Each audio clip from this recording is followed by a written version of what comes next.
Finally, we'll start to use some blue, some bright blue. Now by pressing a little firm, we'll get some very strong colour on here.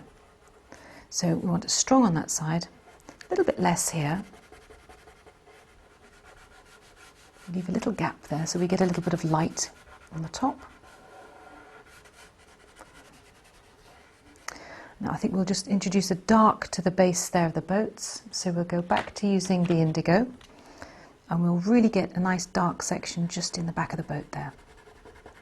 I press quite firmly and a little bit here. Finally there. So now we'll start to introduce the water. So we start with the lightest colour first, much safer. And as soon as you start to put the water on the paper, you'll start to feel whether the colours are mixing and merging. Now we had white in this, remember, so we're getting a lovely creamy colour. And just by working the pigment in like this, we can suggest a lovely smooth sky. I'm going to start to introduce a little of this turquoise. This is fabulous. Now, you can see the texture there. It's a lovely texture, but we don't necessarily want that for the sky. So I'm just going to work the texture out. It's quite simple, just gently touching that.